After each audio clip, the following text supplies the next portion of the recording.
জুলাই গণ অভ্যুত্থান কেবল কোনো ব্যক্তির পরিবর্তন নয়, ক্ষমতা থেকে কোনো একটি দল থেকে সরিয়ে আরেকটি দলকে বসানোর পরিকল্পনা ছিল না, বরং কিভাবে রাষ্ট্রের গুণগত পরিবর্তন করে রাষ্ট্র কাঠামোর মৌলিক এবং গুণগত সংস্কারের মাধ্যমে জনগণের অধিকার রক্ষা করবে এমন একটি গণতান্ত্রিক রাষ্ট্র ব্যবস্থা প্রতিষ্ঠা করার আকাঙ্ক্ষা ছিল সেই জুলাই গণ অভ্যুত্থান। গণতন্ত্রের কোনো বিকল্প নেই এবং গণতন্ত্রকে চাপিয়ে দেওয়া যায় না। ইট ক্যানট বি ইম্পোজ। আপনি আমার উপরে চাপিয়ে দিলেন তা দেওয়া যাবে না। চর্চা করতে হবে, প্র্যাকটিস করতে হবে। দেশটা আমাদের, এর ভবিষ্যৎ আমাদেরকে নির্মাণ করতে হবে। ওই আমেরিকা থেকে এসে ট্রাম্পও তৈরি করে দেবে না, বা আপনার চীন থেকে শি এসেও এটা করে দেবে না, অথবা ভারত থেকে মোদিও আমাদের ধাক্কা দিয়ে কিছু করতে পারবে না। বাংলাদেশের বুকে আমরা চিরতরে ফেসিবাদ নির্মূল করতে চাই, নির্মূল হয়েছে দেখতে চাই।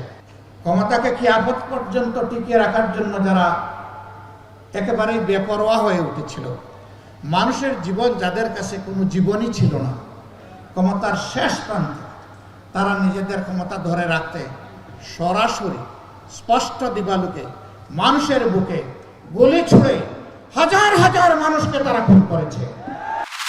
যত দ্রুত সময়ের মধ্যে পারা যায় ফেডারেশনগুলোকে পুনর্গঠন করা, তবে অবশ্যই সেক্ষেত্রে সতর্কতাটা জরুরি। আপনারা জানেন যে বিগত সময়ের বিভিন্ন রাজনৈতিক ব্যক্তিবৃন্দ ফেডারেশনগুলোতে ছিলেন এবং সেটার কারণে যা হয়েছে, ইভেন আমাদের যদি আমি শুটিং ফেডারেশনের কথা বলি, শুটিং ফেডারেশনের বিভিন্ন জায়গার অ্যামিউনেশন এবং অস্ত্র জুলাই গণঅভ্যুত্থানে ফেডারেশনের দায়িত্বশীলদের সহযোগিতাতেই এই মানুষের উপর গুলি করার ক্ষেত্রে ব্যবহৃত হয়েছে। সেক্ষেত্রে আমরা একটু এক্সট্রা সতর্কতা সহিত কমিটিগুলো পুনর্গঠন করছি।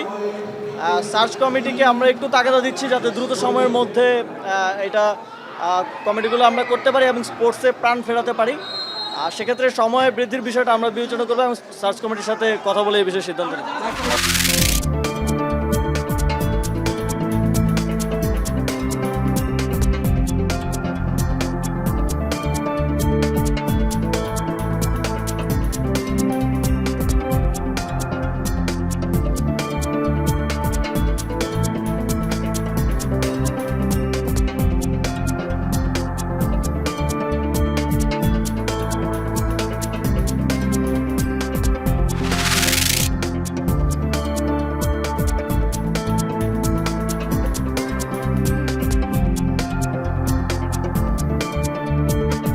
মিছিল হয়েছে, এটা তো আর কোনো, এটার ভিতরে তো কারো কোনো সন্দেহ নেই।